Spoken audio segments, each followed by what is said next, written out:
અર્જુન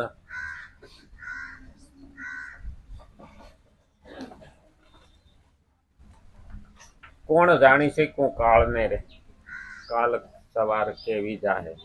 કાળના બે અર્થ છે, એક સમય એટલે કાળ અને બીજો મૃત્યુ એટલે કાળ.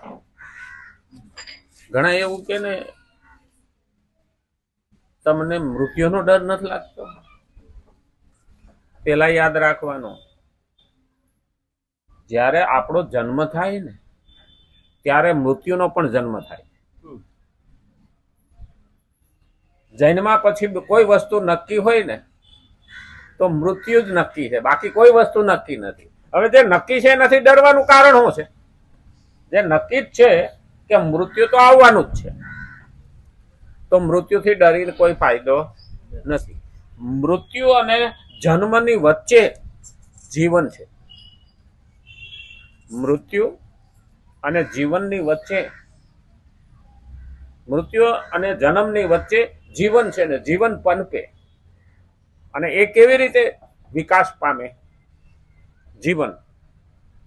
તો પહેલો સિદ્ધાંત એ કે જે સત્કર્મ કરું, દુષ્કર્મ કરું, કર્મ કરું, કર્તવ્ય કરું, એમાં જે માણસ વધારે મહેનત કરે, વ્યવસ્થિત કરે, ઉત્તમ કરે, એ જ એને ભેગું લઈને જવા દે. જન્મ પછીના મૃત્યુ સુધીમાં જે એને પાસે સમય છે એમાં મહેનત કરીને પણ આ ભવને તારવાનો છે. તો આપણે મૃત્યુના ડરથી જીવીએ છીએ તો એ ડર રાખવાનું કારણ જ નથી. જે નક્કી છે એ તો આવવાનું જ છે. હવે કાલ આવશે, પમદી આવશે, એવું ડરવાની જરૂર ક્યાં છે? આવવાનું હોય છે ત્યારે આવશે, પણ ત્યાં સુધીમાં હું મારું ભાતું તૈયાર કરી. હવે જયારે આ મનમાં આવે ને એટલે મૃત્યુનો ડર નીકળી જાય. ભગવાન 16મા અધ્યાયની અંદર ભગવદ્ ગીતામાં કહ્યું છે, અભયમ સત્વ સંશુદ્ધિ. અભય તું આનાથી જ બન. ભયમાં જીવવાથી ઘણી વખત બીકના માર્યા ધ્યાન પણ ભગવાનમાં રહેતું નથી. ડર માણસને વિચલિત કરે છે. આંસુ તો ઘણી પ્રકારના આવે, કોઈ કરુણા ના આવે, કોઈ આનંદ ના આવે, કોઈ શોક ના આવે, કોઈ આઘાત ના આવે, કોઈ નુકસાની ના આવે, કોઈ મૃત્યુ ના આવે. આંસુ તો કેટલી પ્રકારના છે. તો માણસને ઘણા ભયના આંસુ આવતા. એક સામાન્ય માણસના મનમાં ભય પહેરી જાય તો પણ માણસ વિચલિત થઈ જાય. આપણે કોઈ અજાણ્યા રસ્તે જતા હોય અને આપણે હામાવાળાને રસ્તો પૂછીએ કે આ ગામ ફલાણે ગામ રસ્તો જાય, તો કે હા, પણ પેલા ટેકરા ઉપર હાંસવજો કે ત્યાં ભૂત થાય. હવે આપણે કોઈ દી જોયું ના હોય, ભૂત કેવું છે એ ખબર ન હોય, કે ત્યાં નીકળીએ જો સસલું નીકળે ને તો પણ આપણને ભય લાગે કે એ ભૂત થયું. આ મનને ફટકો છે. તો મનને મજબૂત કરવા માટે શું કરવું પડે? જ્ઞાન લાવવું. જ્ઞાન વિના મન મજબૂત થતું નથી. તો એવા જ્ઞાન માટે ભગવાને આપણને કહ્યું છે. શ્રીમદ ભગવદ્ ગીતા 3જો અધ્યાય 23મો અને 24મો શ્લોક ભગવાને કીધો છે. ભગવાન આમાં કહે છે કે જો હું મારું કર્તવ્ય અને કર્મ નહીં કરું તો વણશંકર પ્રજા થશે. જવાબદારી પૂર્વક આપણે આપણું જીવન જીવવું જોઈએ. આપણને ઘણી વખત એવું લાગે છે કે હવે આપણે શું લેવા દેવા. ના, અત્યારે જ આપણી માથે મોટી જવાબદારી છે. પેલા તો એક જ પેઢીની હતી, હવે તો 3 પેઢીની છે. આપણે જશું એના પહેલા આપણા વર્તન, વાણી ને વિચાર ઉપર જ આગળની પેઢી તૈયાર થશે. આ 3 વસ્તુ હોવી જોઈએ: વર્તન, વાણી ને વિચાર. હવે આ નિર્માણ ક્યારે થાય? તો પેલો વિચાર સારો હોય, વિચાર સારો હોય તો વાણી સારી નીકળે, અને વાણી અને વિચાર સારા હોય તો વર્તન પણ સારું થાય. એટલે 3 વસ્તુ મહત્વની કીધી છે. ભગવાન કે મારે વણશંકર પ્રજા પેદા થવા દેવી નથી. તો ભગવાન કે હું આચરણ કરું એવું જ 3 લોકમાં સમાજ આચરણ કરશે. હા, તો વાયરો છે. આમ તો વૈશાખનો હોય, પણ આ મહિનાનો છે. આ વસંતના વાયરા છે. ઘડી થાય તો ટાઈટ લાગે ને, ઘડી થાય તો ગરમી લાગે ને, ઘડી થાય તો વાદળા આવે ને, ઘડી થાય તો વરસાદ થાય ને, ઘડી થાય તો ફૂલ ખીલે. સાહેબ ઋતુ અંદર આવી જાય. હવે અટાણે છે પાણી પીધા પછી ઘર પૂછો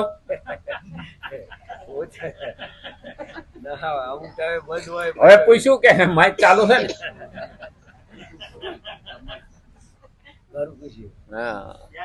અમુક ટાઈમે બંધ થઈ જાવ એટલે 23મો અને 24મો શ્લોક આપણે જોઈએ છે. ભગવાન આપણને કહે છે કે કર્મણ્ય તંદ્રિત આ પદ વડે કર્મોમાં સાવધાની ન રાખવાથી થવા વાળી હાનિની વાત કહી. અને હવે આ 24મા શ્લોકમાં ઉપરયુક્ત પદ વડે કર્મ ન કરવાથી થવા વાળી હાનિની વાત કહે છે. કર્મ ન કરવાથી થવા વાળી હાનિ. હવે આપણને ઘણી વખત નુકસાની દેખાતી નથી, પણ ઘણી બધી નુકસાની કરી નાખી હોય છે, પણ એ ખ્યાલ આવતો નથી. ઘણાને એવું લાગે, અમારે એક પેલા હું ભાડે રહેતો ને તે સામે રહેતા હતા એ ભાઈ નોકરી કરે, એને બાપાને કેન્સર થયું હતું એટલે અહીંયા સિવિલમાં લાયા હતા ને પછી કે હવે આની સેવા કરો એટલે વચ્ચે રોડ એટલે આપણે બેઠા હોય તો સામે દેખાય તો ડોહા ભેગા એ ડોહાને રોજ શીરો ખવડાવે. બાપા વાલા હોય, માં વાલી હોય, દરદ વાલું નથી. દરદ આપણું દુશ્મન છે, મા બાપ દુશ્મન નથી. દરદ તો બધાને આવવાના, પણ એ બેન શીરો કરે એટલે બે છોકરાઓને નાના નાના હતા તે બેહાડે બાપા ભેગા. હવે એનું એઠું ખવડાવે. હવે ક્યાં એઠું ખાવા દેવું એ પણ સમજણની વસ્તુ છે. મારાથી ના રહેવાનું હોય એટલે મેં એને કીધું, બેન આ બાળકો છે, નાના છે, કુમડા છે, આને જંતુ લાગી જાય, આને ખવડાવો નહીં. મને અહીંયા રામ રાખે ને કોણ ચાખે કે મેં તો 2-3 વાર કીધું, પછી મારી લિમિટ આવી ગઈ કે આપણે 3 વખત બહુમાં બહુ ચેતવણી આપી. હવે એને 15 વર્ષ વીતી ગયા તે પછી એ લોકો વાળદ બાજુ રહેવા જતા ગયા, પણ છોકરાને તાવ ના ઉઠો એટલે એને એમ થયું કે આપણે પાડોશમાં રહેતા હતા એને એક વખત આપણે બતાવી દીધું.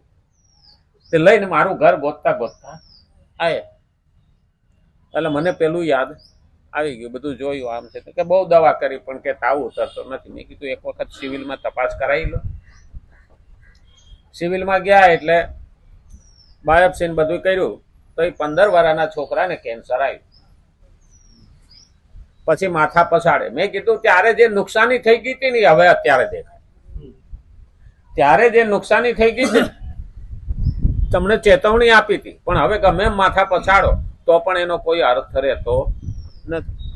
આપણે ઘણી વખત નુકસાની આપણે કરી જઈએ છીએ પણ ત્યારે ન દેખાય, પછી એનું પરિણામ બહુ ખરાબ આવતું હોય. એટલે કોઈ પણ વર્તન, વાણી ને વિચાર એ જોઈ વિચારીને કરવું જોઈએ.